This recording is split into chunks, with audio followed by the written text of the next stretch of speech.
there, Sarah. How's it going? Good. I'm excited to be here. I know, right? Me too. It's so fun.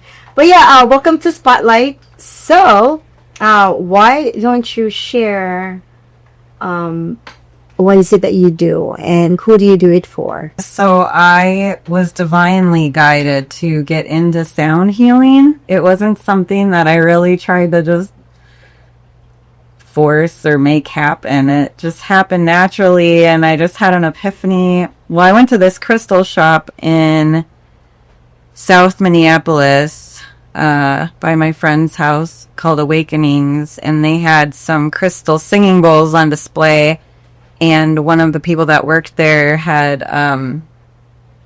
wanted to demonstrate it. So when she was playing it, I could feel the vibrations through my body as she was playing it. I've never experienced anything like that, and I was just like, oh my god, that's amazing. I want to get some singing bowls. I want to get crystal singing bowls. That felt so good. So time went by, and yeah, it was just I bought my first set of singing bowls, I guess, a couple years ago, and then I started playing with them, and I didn't really know exactly what I was doing or what I was supposed to do. All I knew is I really wanted these, and I want to play with them. So I got certified for sound healing, but I just mainly wanted to do it for, healing for myself and others, and just felt like it was a divinely guided thing, like a gift from my higher power that I had to share. And then as I'm doing it for other people, it's becoming very clear that that is a gift that I was given. It's pretty amazing.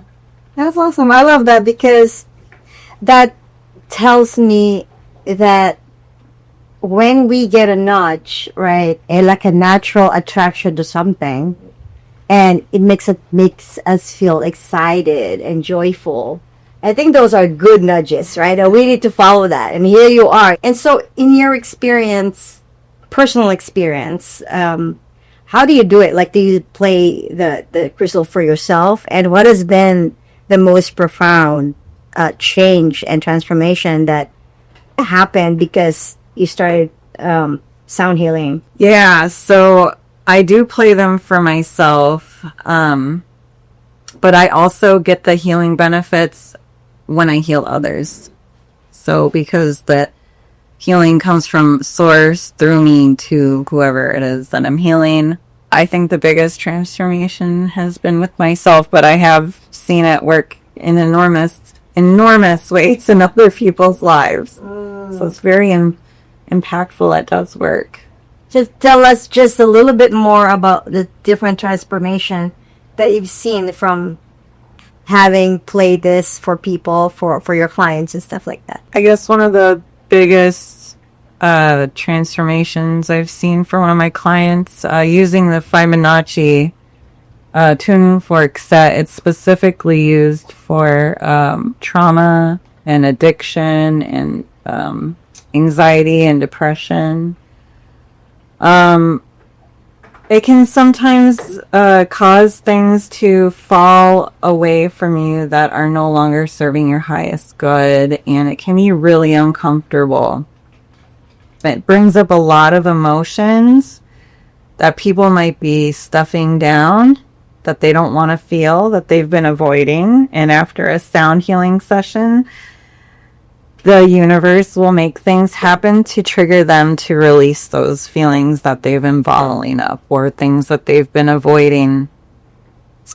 It could be something they've been avoiding for years, and after a tuning fork session or a singing bowl session, something in their outer world will happen and trigger them to deal with those feelings that they maybe not want to deal with. But sometimes it can be gentle, you know. It just depends on the person. I noticed too that it just really opens doors for opportunities for people. They get epiphanies, you know? Yeah. And I can attest to that. I mean, you've done some sound healing on me, on my husband, inside our house, you know. I've done some tuning forks. But yeah, talk to us just a little bit about the healing journey, because I've done so much healing myself, and it's not the easiest path to go. If it's out of my box, I guess, something I don't really feel like I should give them guidance on or that I can really help with, I will refer them to maybe self-help programs, or I can say, oh, it might be this, but you could, maybe talk to a therapist if you're having feelings come up for you that you don't really know what to do with. It's like I do a sound healing, but the after part of it, I'm not a therapist. So then you just send them to the best person, the best people that can help them with whatever that came up. But I guess the most important thing is now it's outside and they can deal with it, right? Yeah. And now they are aware of it. Yeah. Something that they are aware of that they just can't avoid. And that's up to them if they want to seek the additional guidance and healing. But if they keep trying to avoid it, it's just going to get more and more painful until the universe is screaming at them that you cannot avoid this anymore. It can be painful. Right. So that's what I've learned with sound healing too.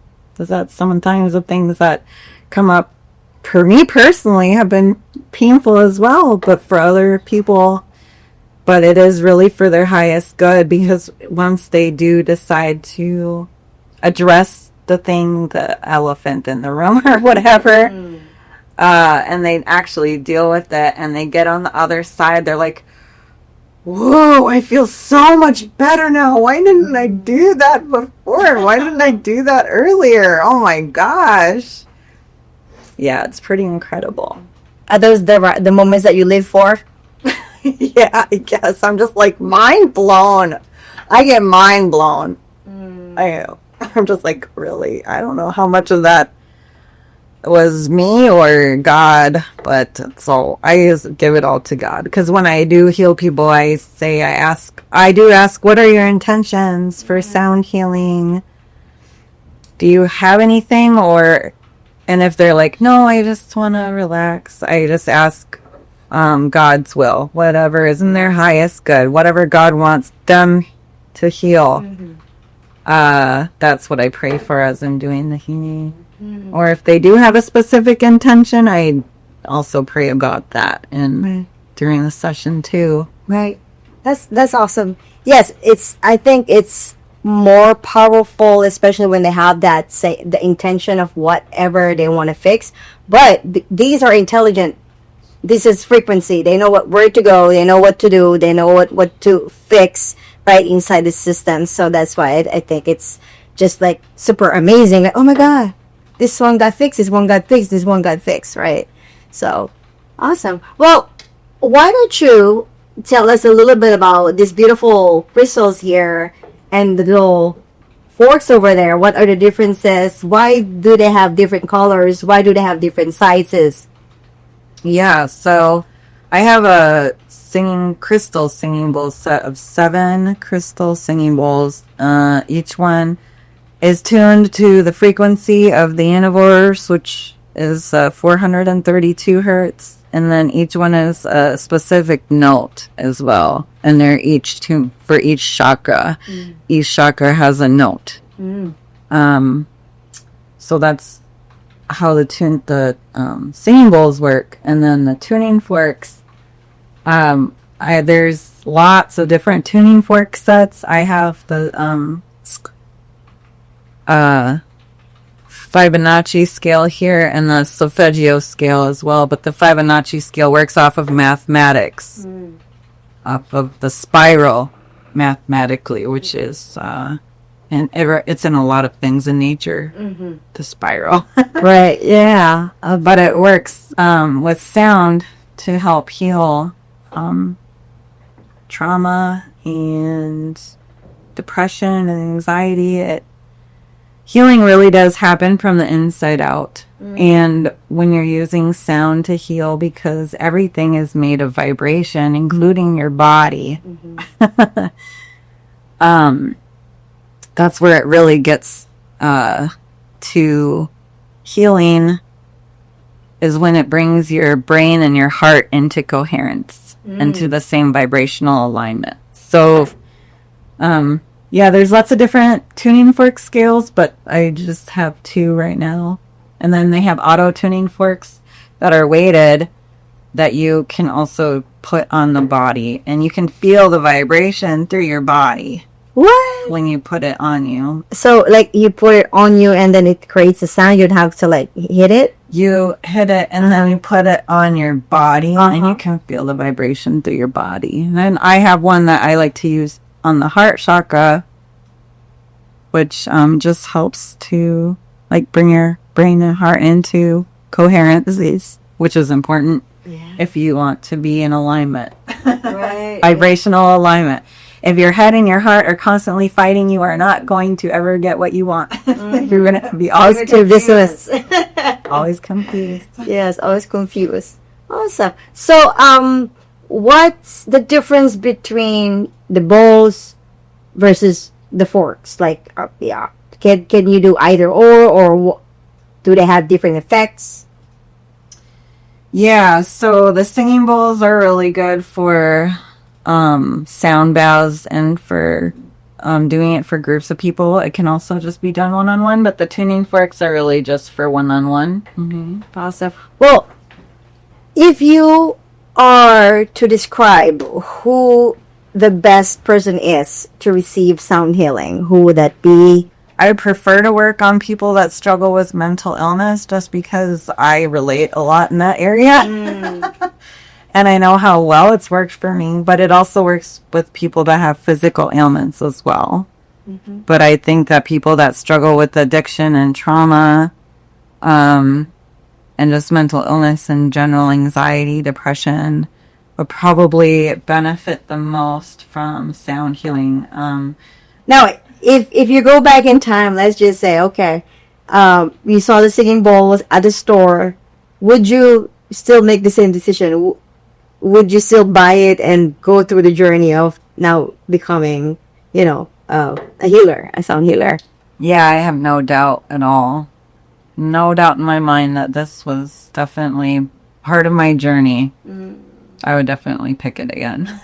Pick it again. I make the same choice over and over and over. I would never say no. I think this is one of the things of my calling is to be here on planet Earth, is to help people learn how to have healthy, balanced relationships. Mm-hmm. I did a meditation about what part of my soul's mission is here, and the dream that I had was helping people learn how to have healthy, balanced relationships. So I know that that's one of my soul missions, but I guess I also have to learn how to do that for myself too. So it's a learning experience, and I'm helping other people just really transform their lives too. Romantic relationships are the most challenging and most heartbreaking things in the world.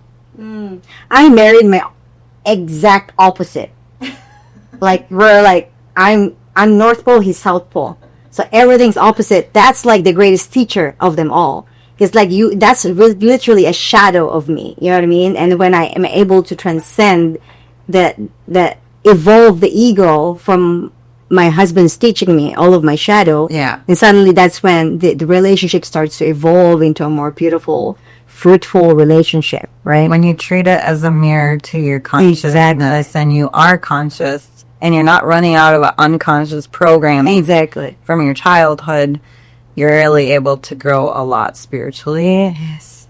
Yeah. But you have to be conscious. Conscious, right? Otherwise, you're just going to be scared and keep running from yourself. Right. And a lot of people are so scared, and the ego is so flared up and can't accept the fact that that's just me, right? It's being reflected back to me. So how can I fix myself? So then what's in the mirror is going to fix itself automatically, right? Yeah, but you have to understand that relationships, especially romantic relationships, are mirroring back to you because everything is a reflection of you. Mm-hmm. So, what gets you get out of bed in the morning? What keeps you up and excited to wake up every day? My children, they come in my room and they go, "Good morning, Mommy," and they give me hugs and snuggles when I wake up. Oh my gosh. So I'd have to say my children are the number one. I have to be a good mom. I have to be a good mom, and part of my healing journey is healing a lot of those things that were passed down to me generationally. I was chosen to heal the family lineage, and so it does not get handed down to my daughters. That's another big reason for all of this. That's beautiful.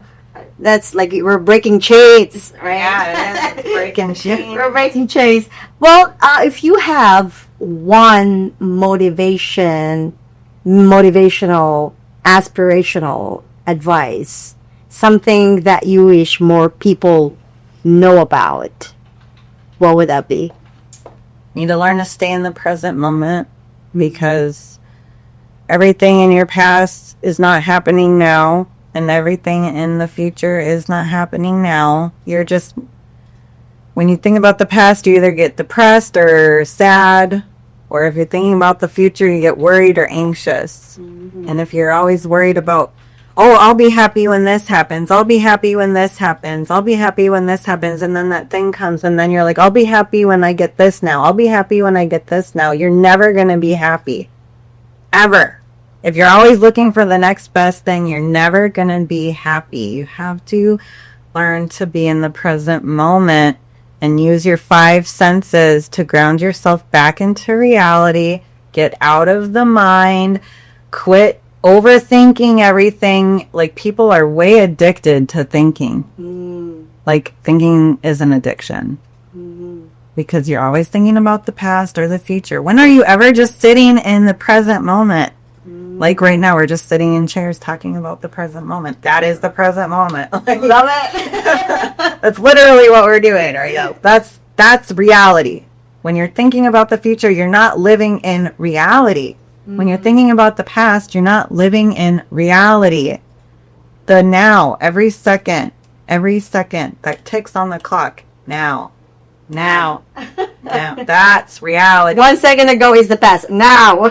That's reality. 1 second in the future is future. Now. That's right here. By the message. That's the message. That's the message. But it takes a lot of practice.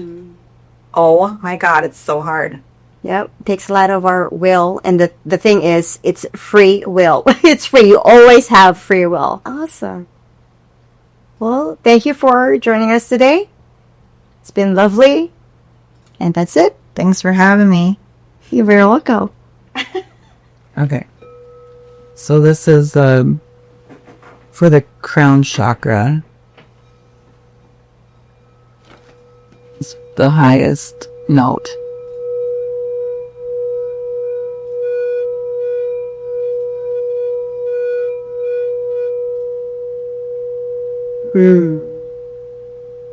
The crown chakra is the top of the head. You don't know. I'm sure you know, but whoever's watching. This is the third eye, which is, the pineal gland.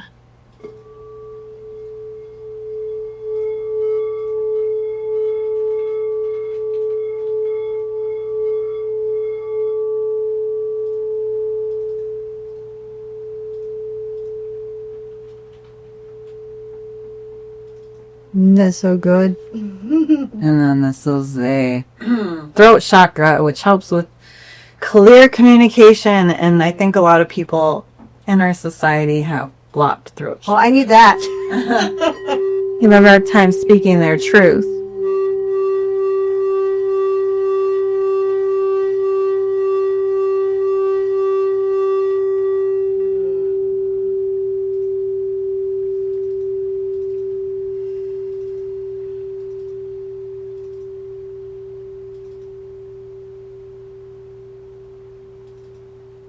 That's so good. Yep, and then the hair. So I have this suede mallet too, which can sound a little bit different. I mean, it's the same note, but it's just softer. Oh yeah, it's less dense.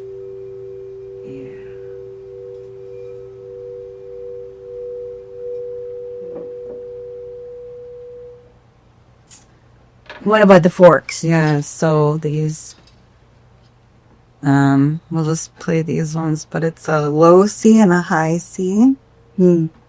Are those solfeggio forks or Fibonacci?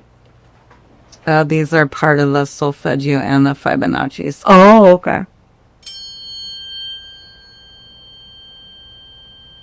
Put them up to your ears. That kind of creates two different frequencies, but make one frequency in your brain. Binaural. That's exactly what they do. Yeah, so that's it. Awesome.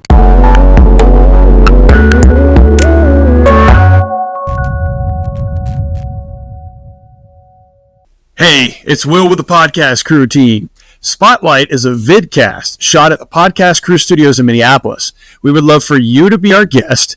Email us at the email address on your screen below to get a copy of the upcoming schedule. It's free, it's easy, and it's a great way to try out a podcast or a vidcast with our pro team. We do an in-person, in-studio version if you're in the Twin Cities area, and also an online version if you're somewhere else. We'd love to have you, hear your story, and help you start your podcast journey. Thanks. Get in touch today.